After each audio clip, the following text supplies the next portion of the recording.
A warm welcome here in the Hebel Theater to the Berlinale Homage Talk. This is not Willem Dafoe.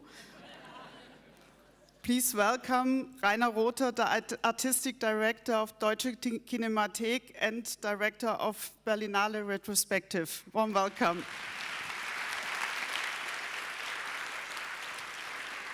Yeah, thank you, Christine. I wonder if anybody could have mistaken me.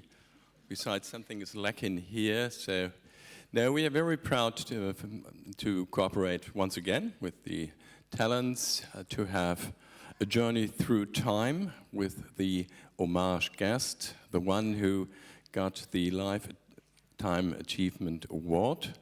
And in preparing that, we were very proud to select films together with Willem. And we are looking forward now for this discussion, and I'm sure you will enjoy it. So you will have a good time, I'm sure. Okay, please welcome Peter Cowie, a film historian here on stage, the moderator of today. Thanks, guys. Great speech.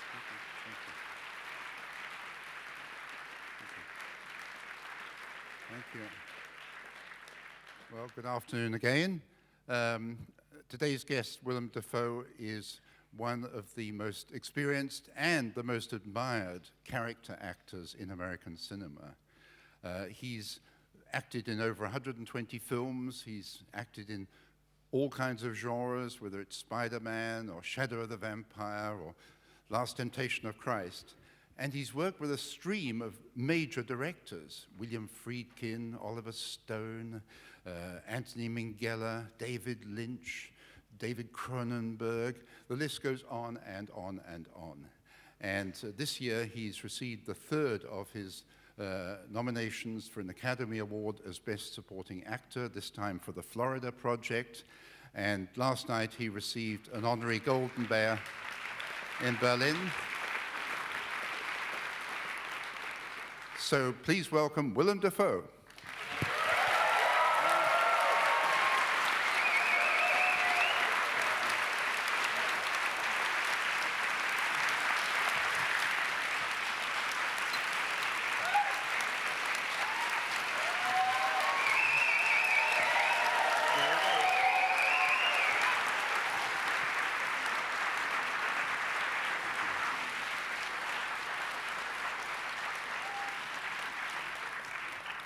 So, Willem, this is not the first time you've acted in Berlin. Actually, you've been on stage in the area. I have, yeah. In fact, a couple of times I performed at Hau 2, okay. Next door. Yeah. Hallische Ufer, I guess. Yeah. The theme of this year's talents, we always have a theme. Last year it was Courage Against All Odds. This year it's Secrets. And I'm wondering if perhaps we can ask you to divulge one secret, and that is, how do you get inside each and every one of these hundreds of characters that you do? I mean, 2, 3, 4 films a year. How do you approach getting to know a character? I think the secret, it's probably no secret. The secret would be that for each film, for each role, you have to reinvent your process, really. There's nothing consistent about how I approach it. The only thing that I notice is you have to do whatever it takes to have the authority to say, I am this person, to enter into a different set of impulses, a different set of thinking, a different way of physical moving, to sort of leave yourself behind and enter into a different way of being. And whatever you have to do to get there, you know, in the context of what you're doing is what the process is. So sometimes it can be very superficial. It can be something like a costume that helps you get there. Yeah. Or it can be an accent, or it can be a way of looking, or some sort of personal attachment you have to, you know, the story. It's always different. I think you said once that every character is in us, inside ourselves.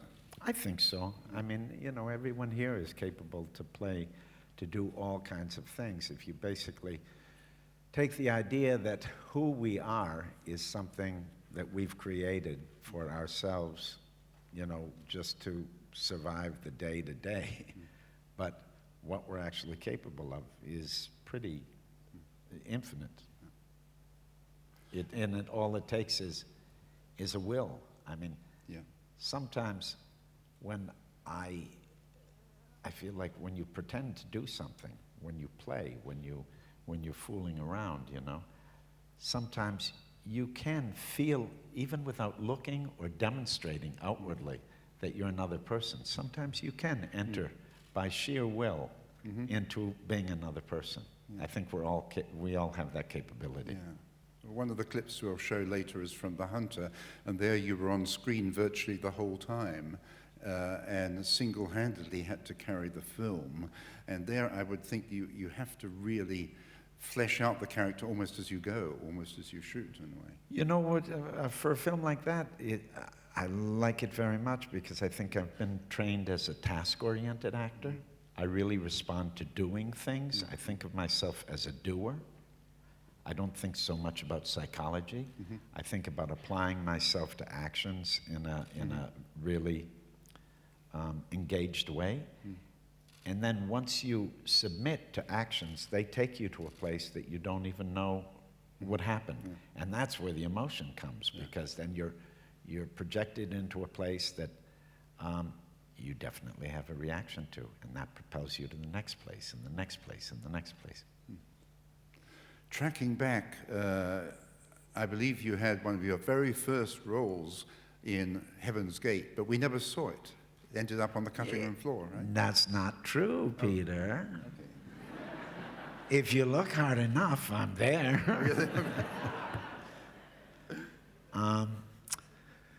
God, I look a little sick in that picture.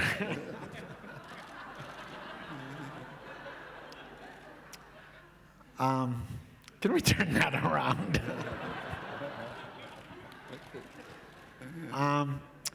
No, Heaven's Gate it's an interesting story because Heaven's Gate, do you know that film? Okay. Heaven's Gate, and I'm free to talk about it because Heaven's Gate had its own problems. Well, I was working in the theater and someone encouraged me to go in about this movie, and I wasn't really soliciting work. I got a job, and they sent me there, and when I arrived there, I was only supposed to be there for a couple weeks because the whole shoot was supposed to last like 2 months. But Michael Cimino, who was making the movie, was working with the script and inventing things so much that by the first day, we fell a week behind in the schedule. It's true. And what was a 3-month shoot became an 8-month shoot. What was an $8 million budget became a $40 million budget. Well, that's just to set the scene. Okay, so I'm there. I've been there for 3 months. I've got a glorified extra job. It's a very small role, but as I say, he's inventing things, so I'm getting to do some interesting things. And one day, all day we're in a lighting setup, in full makeup and costume. We are not shooting. We're just testing the light. And it's a town meeting, and there's a group of us playing immigrants, and we're standing there for 8 hours in place. And Vilmos Zsigmond is lighting us, and it gets a little boring. And the woman next to me whispers a dirty joke in my ear. And I laugh a little too loud. Cimino, who's talking to people out here, hears the laugh. He turns around and he says, "Willem, step out." And everybody goes, and I was fired on the spot. Oh. Okay. End of story, guys. Yeah. That was my first job. But then actually, in a way, your first breakthrough was with a film directed by the very young Kathryn Bigelow, The Loveless. Right. And that was followed quickly by Streets of Fire and To Live and Die in L.A. Were you afraid at that point that you might be typecast as a kind of ruthless villain? Or? I think, yes. No, because in the beginning, when you're not playing, when you're not like a leading man type, or you're not perceived that way anyway at that moment, you're basically perceived as a character actor. And the most interesting character actor parts are these heavies or these, villains. So I think that's where I started. And, I just wanted flexibility. I had no problem playing those kinds of roles. I enjoyed it. But I didn't want to be limited in what was offered to me. So I was concerned about it, and I did my best to mix it up. Well, we have a clip from Platoon. Now, how did you get the role in Platoon? Get the role is funny.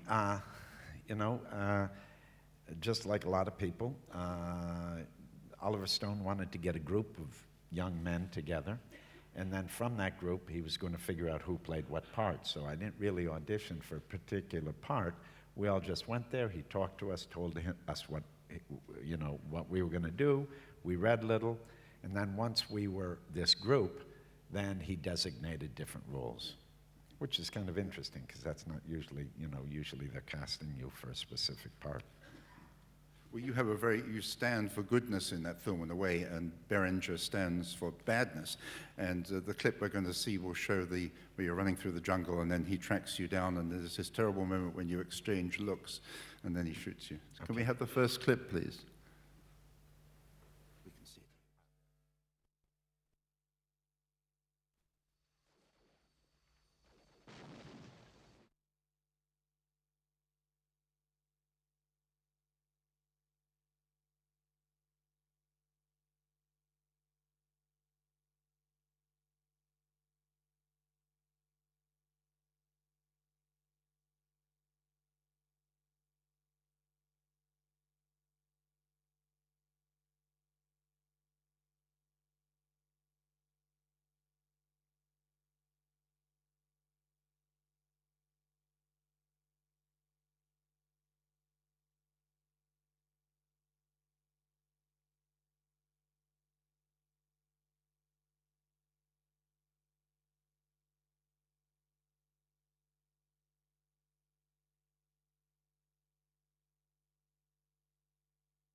you've been very loyal to your directors. You tend to go back to them again and again. I'm thinking of Paul Schrader, for example, Wes Anderson doing voices. Abel Ferrara. Abel Ferrara, that's right.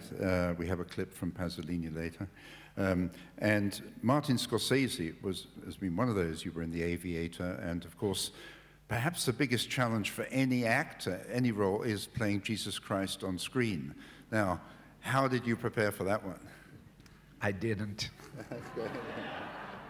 No, I'm joking, but the truth was that, yeah, you don't prepare for it, really. It was a reactive role, and I wasn't playing the Jesus Christ. I was playing our Jesus Christ. The Jesus Christ of the Kazantzakis adaptation. So I didn't have the pressure to explain the Jesus. I was inhabiting this Jesus. And a big key was Martin Scorsese. He didn't tell me to do any preparation at all, really, except look at Pasolini's Gospel According to Matthew, to give a feeling for what he was trying to accomplish as far as showing the human side of Jesus, showing him as a man. So I'm a man, and I thought, really, the most important thing was to cleanse myself of any expectations, really get rid of any pressure or any. It's a reactive role, so I had to just be present and not expect anything, and then have these things work on me. And the movie's built like that. The story's built like that, because here's a guy that just wants to skate through life, and then all of a sudden people are requiring these extraordinary things from him, and these extraordinary things are happening to him. So basically, I tried to let that happen. And you were not too disguised. You were recognizably Willem Dafoe, and I mean, he deliberately did that. He wanted you to be a realistic person, right, as if you were alive today. Right, right. I had that feeling. Could we see the next clip, please, which is from...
Ouch.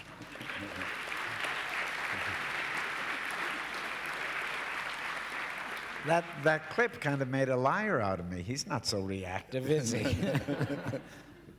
I think someone had to talk him to him by that time. Rejection of Nazareth. That's right. That was the chapter heading, Rejection at Nazareth. Yeah. I think one of your most successful roles is the one of the FBI agent in Alan Parker's Mississippi Burning, because the cliche image of an FBI agent or a CIA agent is someone who has FBI on the back of their uniform and they run around with guns and shoot down doors and all that kind of thing. Instead, here was a man who was almost like Jean-Louis Trintignant in Z. He was quiet, but authoritative underneath, wearing spectacles, gray suit, and that was I guess that was a part where you didn't have much room to maneuver. You had to be very restrained all the way. You know, I read the script and I thought it was an interesting story. It's an interesting part of American history, a dark part, a dark chapter. I wanted to work with Alan Parker. I wanted to work with Gene Hackman. I wasn't looking at the role so much. I thought, good, I'll be on this movie. I'll support Gene Hackman. That's my job. And that's what I did. But the truth is, the role ended up being much better than I thought it was.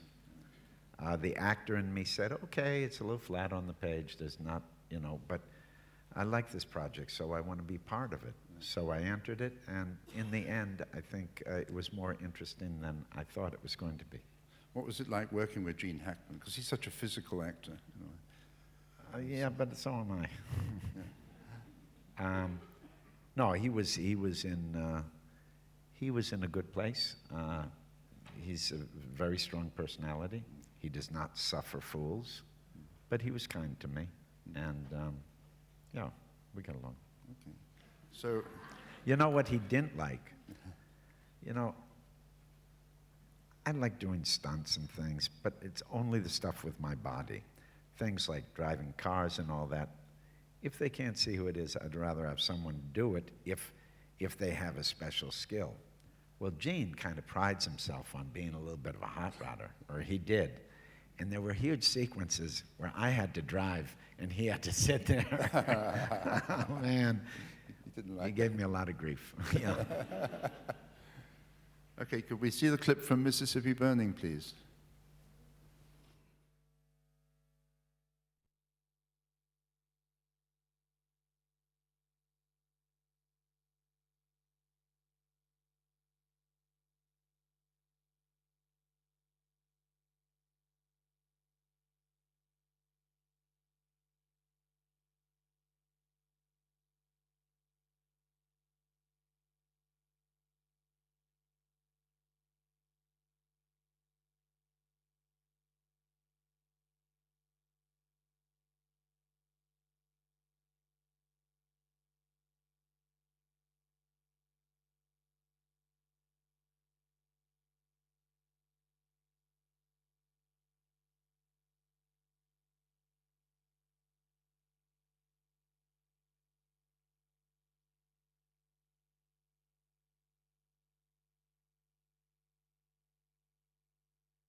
We talked backstage a bit about your stage work and how important that is to you.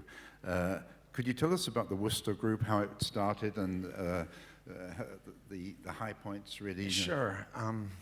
It's hard because it's a big story.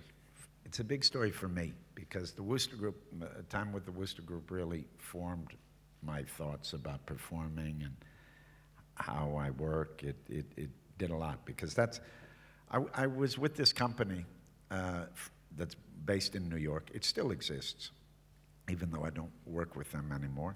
A company that made their own work, and we toured a lot. We toured a lot in Germany, actually, too. And I think it was a true company, and we were working every day at the place. We ran our own place. We made our pieces. We'd work during the day and often show things in progress at night when we weren't touring. So it was really full on, and that was my life. And then people saw me at the theater and started asking if I wanted to make movies. So then that new chapter in my life started, but I continued to be at the Wooster Group every day. But it really shaped this idea of being a task-oriented actor. Also, really actor as maker, actor as artist, not as an interpreter, but an embodier and someone that does things. That's what I mean by task-oriented. That was important. Also, it had a very strong director, but it was technically a collective, so the hierarchies were discouraged, and the actors were like technicians, and the technicians were like actors in the sense that sometimes they were interchangeable because a lot of the technology we used was very visible. It was not hidden. So often part of performing was actors helping with the mechanics of the scenery or whatever, props. It was a very practical, sometimes almost Brechtian. Clearly you could see what was going on. I don't know where to start.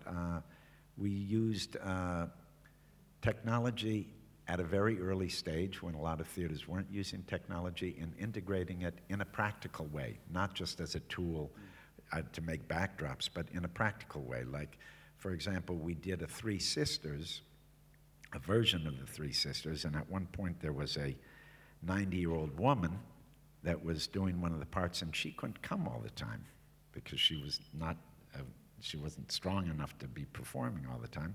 So we taped her. So sometimes we would roll out a TV when she couldn't be there, and we'd do the scene with her on TV. Now, it sounds like that's an ecstatic idea. No, we were a poor theater company. It was the only solution, So I only tell that as that's kind of how an aesthetic was formed, out of practicality. And that was also a period where, for example, the Wooster Group was a group of people that we found a space and made a home, and we worked every day, and none of us were really trained. There was architect, dancer, musician, drawer, all these people, but we were making theater, so it was interesting. At that time in New York, there were a lot of people just making work, even though they weren't trained for it. It was kind of an amateur aesthetic, amateur in the best sense, the sense that we were doing it for personal reasons and because we loved it, not because we thought it was even going to be a career. We did every show as if it was going to be our last show. What's so good, I think, is that as your film career gathered momentum, you still continued, obviously not working at the same intensity with Wooster Group, but you continued to act with them. I saw you on stage in Paris, I think at Transatlantic, about 10, 12 years ago. Yep. And yet, at that particular year, you probably made 3 or 4 films. Yeah, the two started to, at a certain point, they fed each other, and then at another point, it became difficult because we were always working. So anytime I'd go off and make a movie, okay, I could bring back resources, I could bring back money after I came back, but when I was gone, and it would take me out of the process. So then to re-enter that process became kind of inorganic. So they could put placeholders for me, and they could structure things so I could come and go. but it kind of went against everything the way that we were working, so it became more and more difficult. But you clearly like stage acting, and it I do, fulfills and I you. still perform. I've been working, since the Wooster Group, I've worked with Richard Foreman and Bob Wilson a couple of times, and right now I'm working with Romeo Costellucci.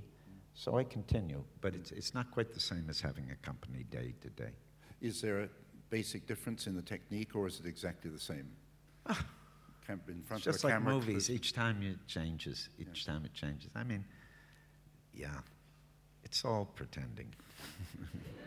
It's all pretending, and it's all doing things, and it's all practical. Yeah. You know.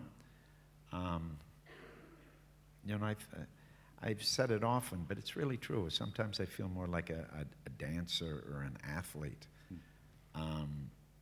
than an actor, because so much associated with acting I don't relate to, in terms of the approach of interpreting a text and the psychology and the way you build a character. I don't think about those things. Not because I have it's just not my way. It's not what comes naturally to me, and it's not what attracts me.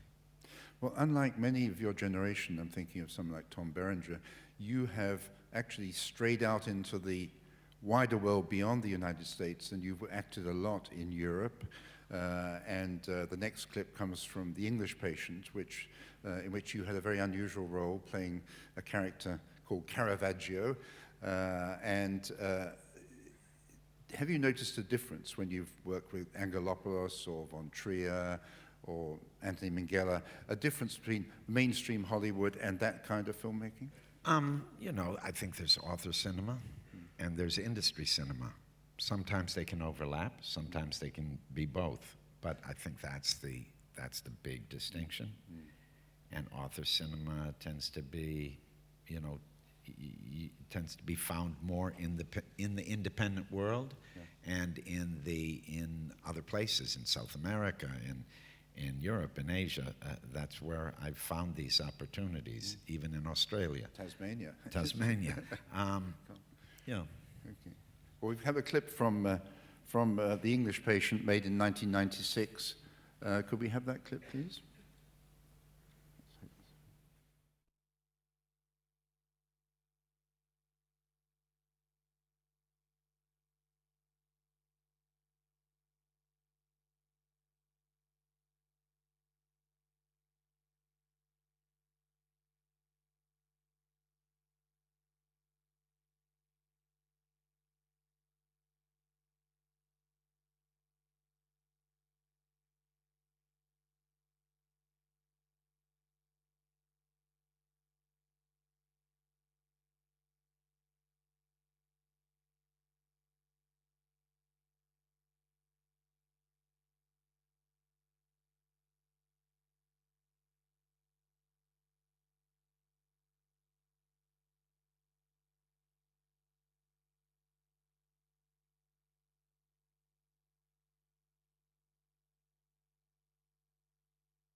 how many takes did that take to do that? Was it a tough? I don't remember. You mentioned Not long. You mentioned that you love doing tasks, actually, and curiously enough, that was the thing that struck me about The Hunter, the film you made in Australia, where you have to set traps for animals, and you do that very meticulously. Did they have a sort of wrangler for traps? Who? I worked with a survivalist, one of these guys that has the capability of going out into the bush with nothing. I mean, basically a knife, some wire, you know, really, in a bag this big. And he lives for a year, just catching his own food and making his own shelter and all that sort of thing. So I worked with him, and it was beautiful to see him make these traps, and beautiful to see how he, you know, dealt with his food and animals and all that. So I practiced that very hard, because I find that if you learn something very concrete when you're approaching a character, you have a shift of understanding. And with that shift of understanding, you apply that to, it opens the door to be this other person, because you're really reborn through knowledge, sort of, or through a passion or an understanding. So you look for those things that leave you behind and create a new person.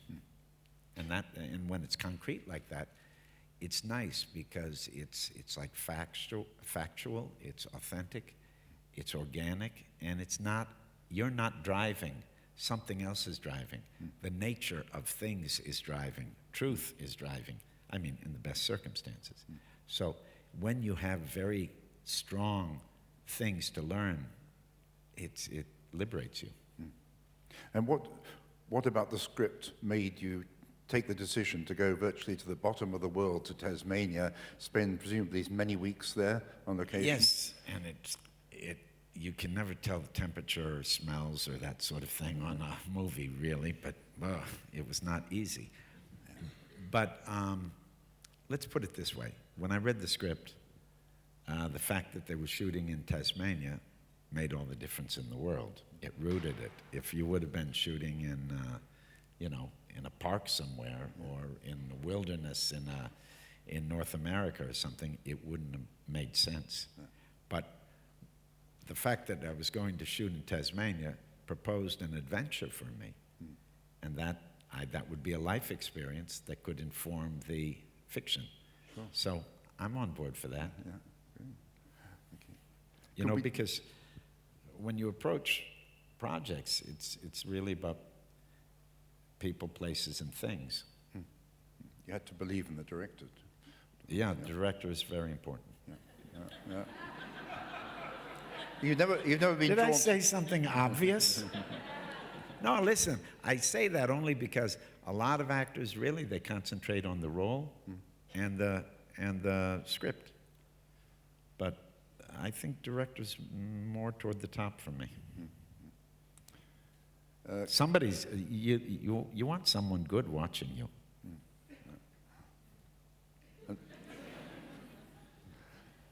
Could we see the next clip, please, which is from The Hunted in the film made in Tasmania?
Did anyone have an association go back to the scene in Platoon? Maybe. He sets down, look, he's looking, eyes the thing that he's going to shoot. Then he considers, then he goes up again and shoots. Yeah, that's right. And the Tasmanian tiger lowers his head much the same way that, in acceptance, much the same way Elias smiles. I just noticed that now. That's right, that's right. It also shows compassion, your compassion. For the first time in the film, actually, because you play a very tough character in a way. You're a hunter who's paid, like a bounty hunter, to track down this legendary Tasmanian tiger for a consortium. And I think at the moment you do it, you obviously feel that you've destroyed something magical. Yep. And when you finished a film like that, and you go back to the States, did you ever see the film before it opened? Does the director keep up with you afterwards and say, would you like to? It depends on the film. That one, I can't remember. They usually check in with you. It really depends. A little earlier, you mentioned Abel Ferrara as one of your favorite directors. He's a man who specializes in outsiders, in idiosyncratic characters, and I think you like to play that kind of character. I think that's where the most interesting stories often come from. That challenge our way of thinking and challenge what our normal. A lot of stories support our normal, comfort us, help us feel good by reinforcing what we already know. But sometimes when you go to experience the lives of people that don't have the same kind of comfort or the same kind of point of view that we do, I get turned on by that. Well, Pier Paolo Pasolini, who you portray in Abel's film Pasolini, was definitely an outsider in the Italian cinema. If you're asked to name the great directors, you do, but then you think, oh yes, and also there was Pasolini, because he was different. He was a man of the theater, he was a poet, and you had to get inside his skin, particularly for this fight. We have a clip from the final interview that he gave. Okay, yes. Which cinematically is nothing special, but what you're saying is very interesting, I think. He was very prescient in the things that he talked about, and I think there's some of his beautiful original thinking in this clip, if it's what I think it is. And did you feel did you identify with him? Very well. Yes, I mean, when you're young and you read something that opens you up to a new way of thinking, Pasolini had that kind of power. He really was a brilliant thinker, and he was his own person. And in terms of everything from sexuality to politics to aesthetics, he was always surprising. You could never nail him down. He was always thinking, and he was a very passionate, articulate, erudite guy, but an intellectual. He was so many things. An intellectual who knew some of the great artists and writers of Italy of the time, but at the same time, he said he found the company of people with less than a fourth grade education his preferred people. He loved people, simple people that weren't yet corrupted. He often had, I don't want to interpret his stuff because he's a very complicated guy, but I really responded to his idea of the corruption of socialization, capitalism, what do you call it, materialism. He was a real deeply iconoclastic and original thinker. And of course, quarter of a century earlier, you just told us you'd seen Gospel according to St. Matthew. Yes. So that was probably one of the first times you really came close to...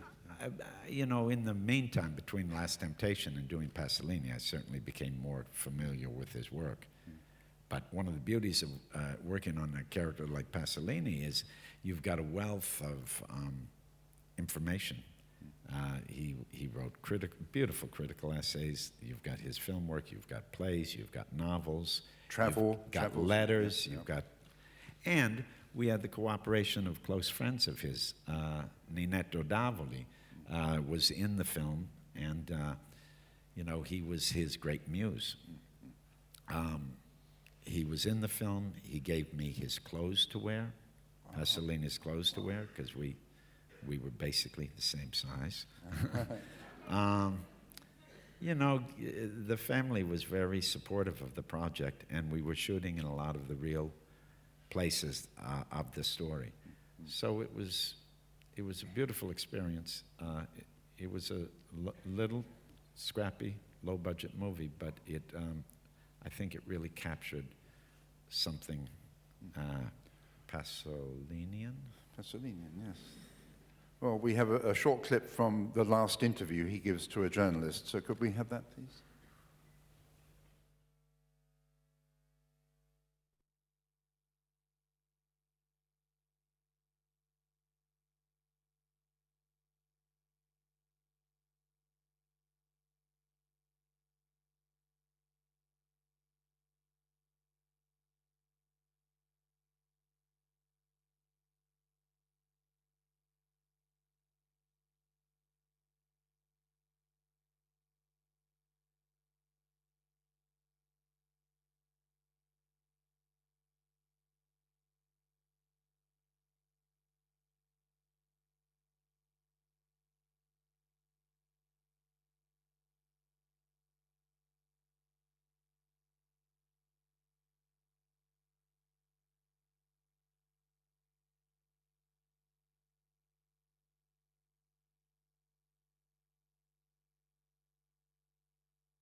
It's a good clip.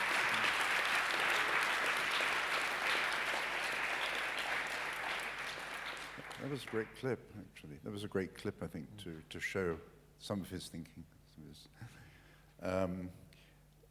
You've been nominated for the third time for Florida Project, which hasn't opened wide in Europe yet. And for those who don't know it, Florida Project was the original name for Disneyland Florida. And you play a motel manager, and you have to deal with a family that's come, a rather dysfunctional family, and it showed a new side of you, a side that could work with children, I think, very well. Do you like working with children and in movies? Not particularly. They're people too. Yeah, okay. I have children. I had children. They've grown up. Yeah. Now I have a grandchild. No, I'm joking. I've worked with children before. Yeah. In The Hunter, I worked with children. It wasn't just children. It was working in a real place. I really, the approach, the way we shot the Florida project was really like an old neo-realist movie. We were shooting in the real place, telling a story of the people that were there. I was one of the few actors. It was mostly children and people that hadn't performed before. It was low budget, beautiful script, small crew, and it's the story of people who don't have a home that are living in these budget motels temporarily, long-term. So basically you have a lot of single mothers with their children living in one room, sleeping all in the same bed.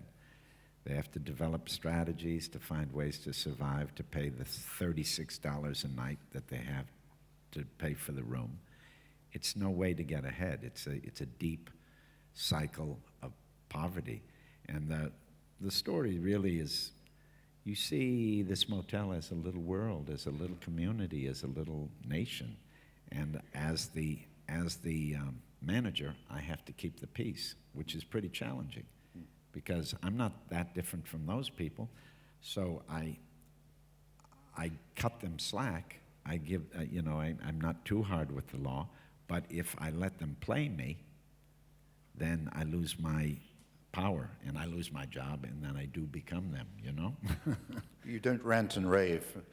No, because I know these people. I know with each scene I have to kind of figure out a strategy that's appropriate to, solve the problem. Because what's beautiful is this about this character is he's a very simple man, and all he wants to do is keep the peace, which doesn't sound like a very dramatic thing, but it's pretty cool because you see how he has to negotiate situations, and that somewhere deeply he's like a good man in the respect that he just wants to make things better. He understands the law of interdependence. He understands that the people that he's working with, their happiness depends on him and his happiness depends on them. He understands that deeply, but he doesn't know that. It's just that's expressed through his actions. Okay, could we see the clip from Florida Project, please?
That's a short one.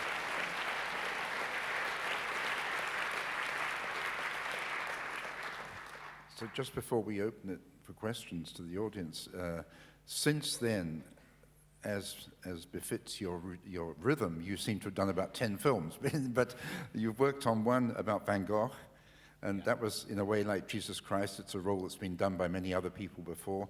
How did you approach that? Can you give us a it's a film called At Eternity's Gate. We finished shooting around Christmas.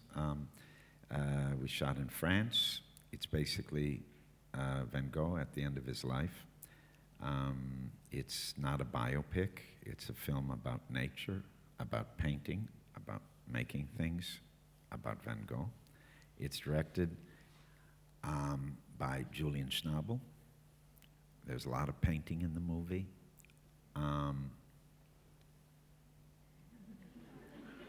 Did you shoot in Go see it. It's going to be really, really fun.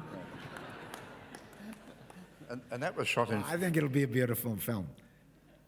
When it comes out and you see it, yeah, he was right. Or no, he was totally off. And that was shot in France, right? On location. It was shot on location. Yeah, right? all in locations. We shot in Arles, and we shot as much in the actual locations, which again, for me, helps so much. It's like flirting with ghosts. You have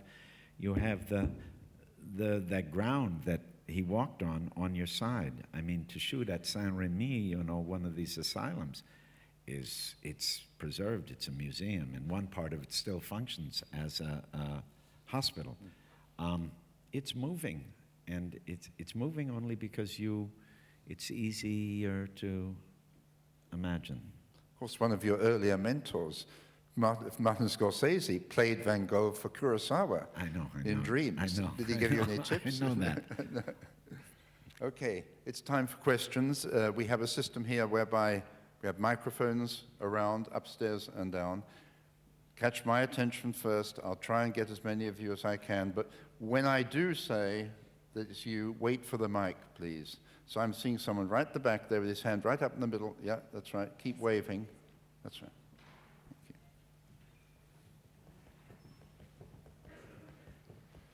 You said the director is very important. Here I am. Oh, yeah. Hello. Hello. Great to speak to you. So I'm sure you experienced every style of directing there is, from encouragement to torture. At least Lars von Trier must have been torture, I would assume. It was from his pure reputation. encouragement. Wonderful.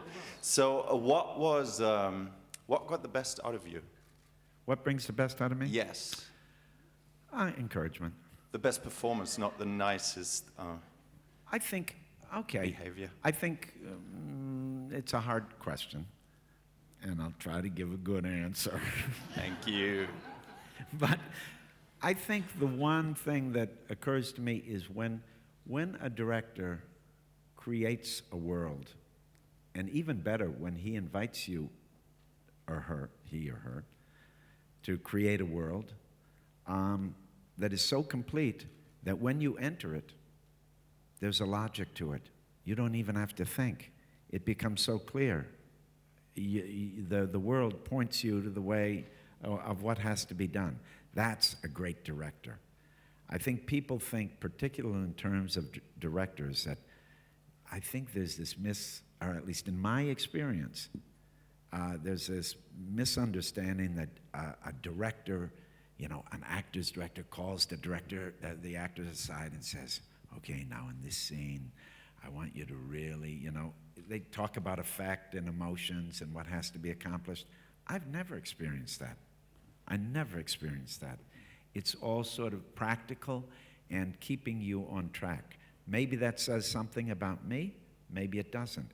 But I think there's a myth about, that kind of working through the beats and things. When you're shooting on a film, you're usually, kind of flying through things. You're discovering things, and you're trying to capture moments. So I'd say the best directors make the world, and invite you into it in a good way. Do you have a question upstairs? Anybody there at the back? Yeah, yeah, right. Okay. Hello, nice to meet you. Where are you? Up Right here, up the Red first Hat. balcony, yes. Okay, yeah. Have you ever adapted any character traits to your real life, like or unintentionally? Like what?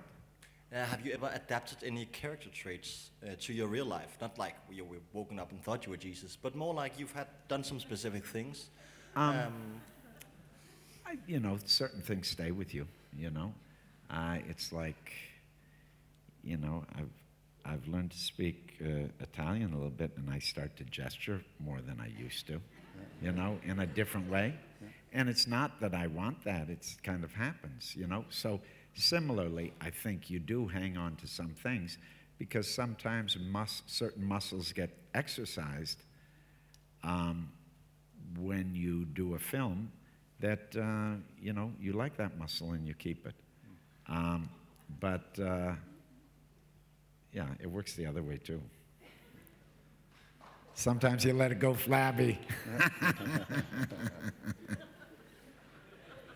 Another question down here. Yes? That's it. Yeah. Hello. Hello. 2 years ago, I know that you had a workshop for Venice Film Festival. So I wanted to ask you if you plan It was actually for the Biennale. Yes. Yeah. Yeah. The theater Biennale, huh? Yes. And that's why I wanted to ask you, do you plan to have another workshop soon, somewhere, someday? Thank you. Thank you. I don't plan. I mean, I don't have a plan right now. But I will say, and I'm not a teacher, but I had a great time the 2 times I've taught. I mean, taught a workshop. Because I have nothing to teach. I mean, as far as a plan, I'm not being falsely modest. I don't have a plan or a method because I'm always adapting it. But what I really loved was being in a room with people and, you know, doing basically call and response, having them do things, react, give them obstacles, play with them. A big job was stripping them of bad habits and too many Tics. Presuppositions, you know.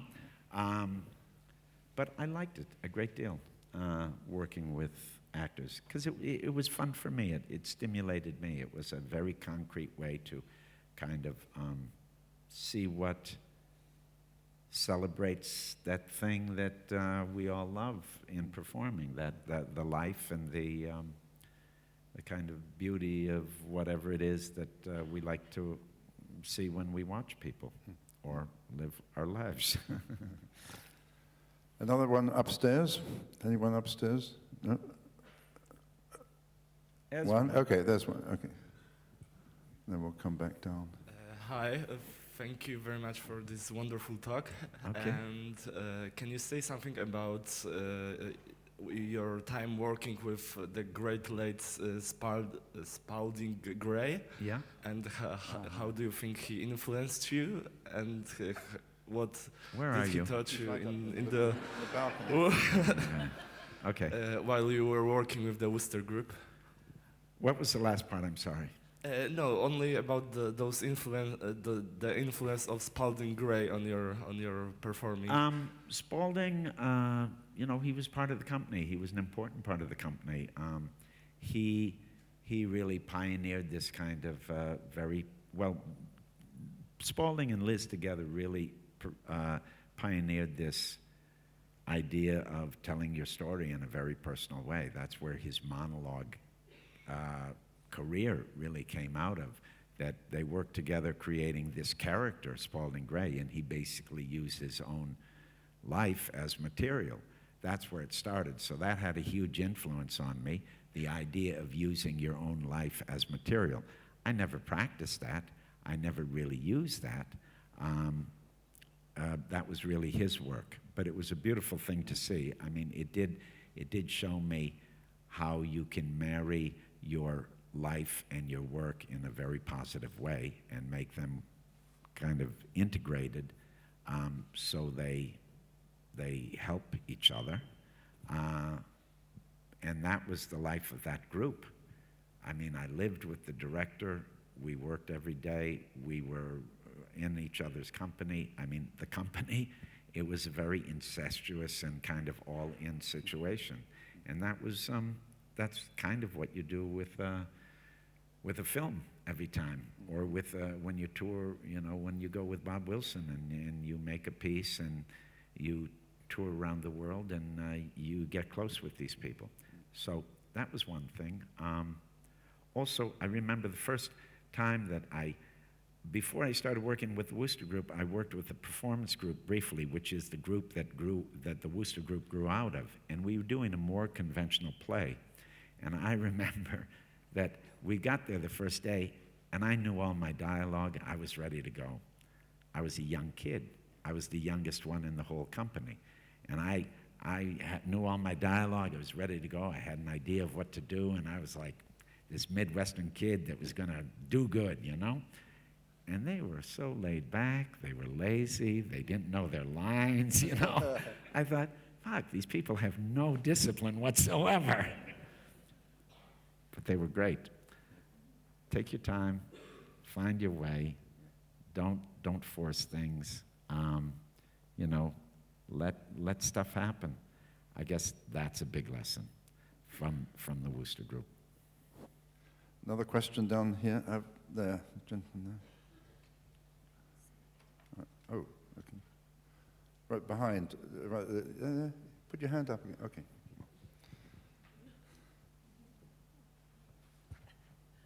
There you go. Oh, thank you. It's like the hot potato. I don't want it. Do you want it? Yeah. Hello. Hello. My question is about Wes Anderson, since Okay. you're one of the guys who's worked with him a number of times, Yes. and since his movies are so special. Yeah. I was just wondering if he also had a very special directing style that separates him from other directors. He sees things in such a precise way. He's maybe the most precise director I've ever worked with. But having said that, I worked with him on an animation and on 2 movies. And in the first one, Life Aquatic, he was much looser. He had a very good script, actually, it was a good script, but I mean, it was a little loose. And then we'd get there every day, and he'd basically block out the main scene, and then he'd start to fold in all these elements. So that was like being with him, making something up on the day. It was much different in Grand Budapest Hotel. At the beginning of Grand Budapest Hotel, he showed me a animated, what do you call it, storyboard. Animated storyboard with stick figures where he did all the voices. It was fantastic. I turned to him and said, Wes, pocket the budget and just release this. It was a great movie. And it's interesting because he was so happy that I liked it and that I was excited. That was a joke, but that I was excited to do it because it was so clear to me. It's interesting that some actors didn't even want to look at it because they didn't want to see it. They had to find it themselves. I only mention it because I mean, I guess I'm saying something about me as well. I loved his precision because if you're given precise instructions of what he wants, you have something very clear to commit to. And the way you commit to it, the way you do it, you can do it with deeper grace and deeper commitment than you could if you're expending some energy trying to figure out what to do.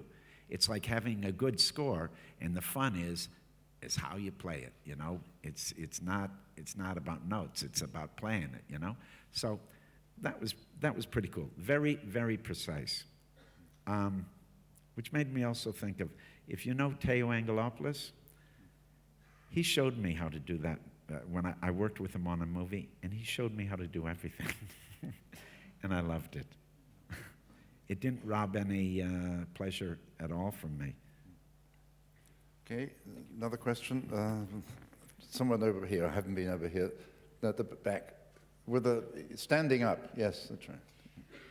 Was there any particular role in your career that you felt like it was failure while you were playing it, while you were doing it, and then it turned out very well in the film?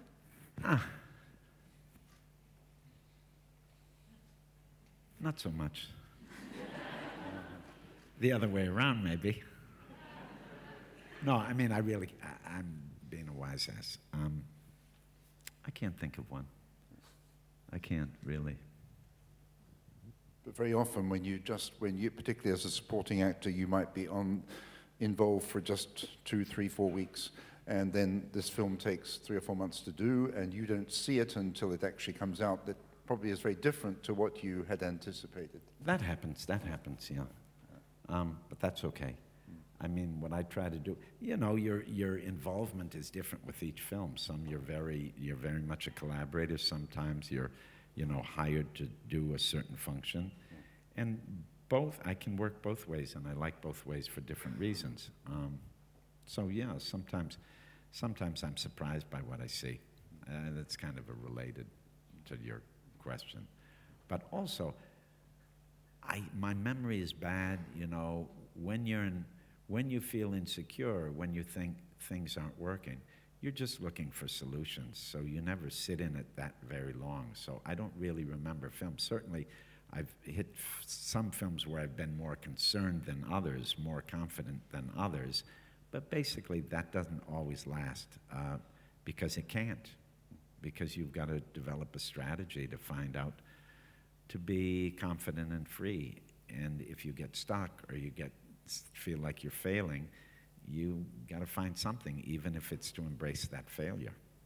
Really fail. You know, I sometimes I think, really try to fail, really try to do bad. It's hard. It's hard. It really is. No, I'm down here in the front. I have not been to the front yet. So here, this lady, right here, with her hand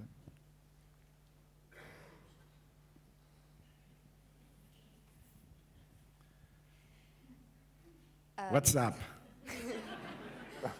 So you said before that one of the main things when you choose like a project to work on is the director you're going to work with. And you're married to an Italian woman, you live in Rome. So my question is there a contemporary Italian film director that you would like to work with? Sure. Who? Her. And others. I get a little self-conscious dropping names, but certainly, you know, just who you'd think, the ones that are making good movies, and the ones that I don't know, probably. But whenever I see a movie that I like, I tend to follow the director and see what they're doing next. Mm-hmm. Yeah, so, you know, certainly I've followed and I'm friendly with Sorrentino and,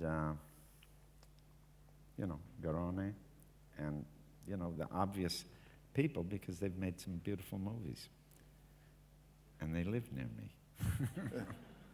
Do directors in Europe approach you personally more than in Hollywood, where scripts are likely to come through your agent and so on? Is it more personal here? In America, sometimes they try to get to me directly, too. Particularly in Italy, they try to contact you directly. Okay. Yeah. It depends, country by country. So you change your phone different. number every week? Oh, no, I bring it on. I know how to say no. Okay. Another one there, right in the middle. I have someone with a red, yeah. Keep waving. That's right. One is waving. That's right. There he is, right in the. You get a mic? It's coming to you. Okay. Hello. Just wanted to say first that I love you. That's sweet. What did I do to deserve this? Well, as I was a kid, I would. Was it the flowers? I would watch Spider-Man over and over again, and I've loved you ever since. So, what's your relationship with your father like?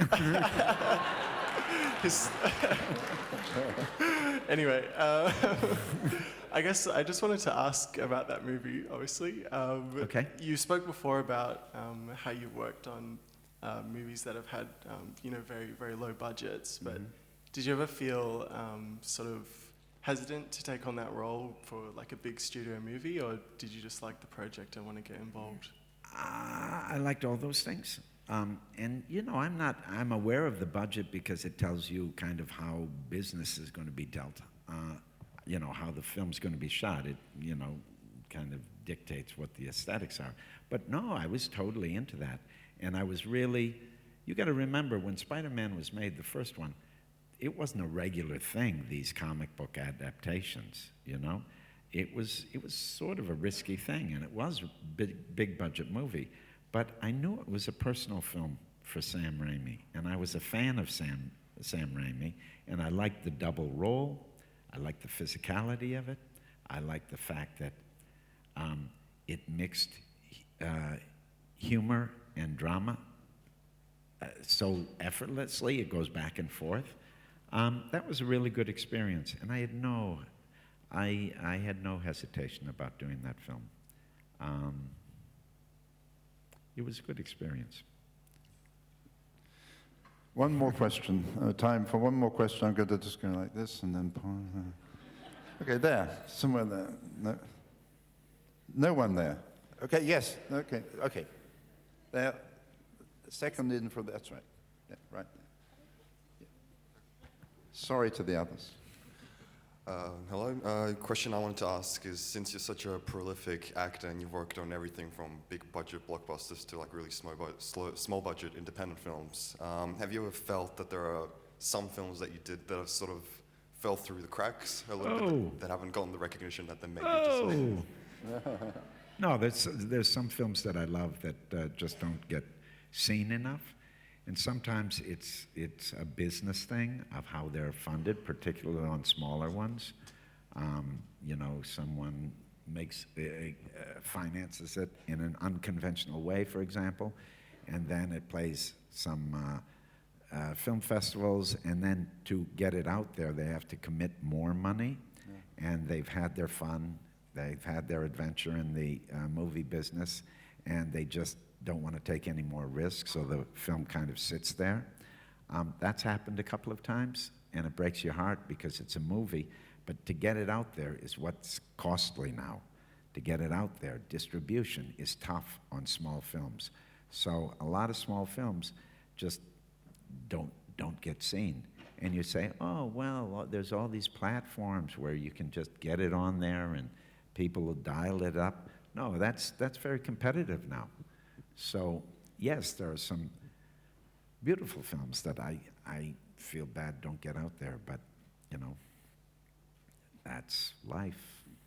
Have you ever been tempted to become a producer to control that aspect and try and... No, I've got my hands full. I mean, I like performing. I like to be a little irresponsible. I mean, I'm responsible in the sphere of my responsibilities. But, you know, to be a director would not be fun for me. No. Well, and we know that you had a busy night last night, probably a late night last night, and we know you've got another engagement tonight, and you've been wonderful to come down and spend time with us. Thank you so much. Great. Thank you.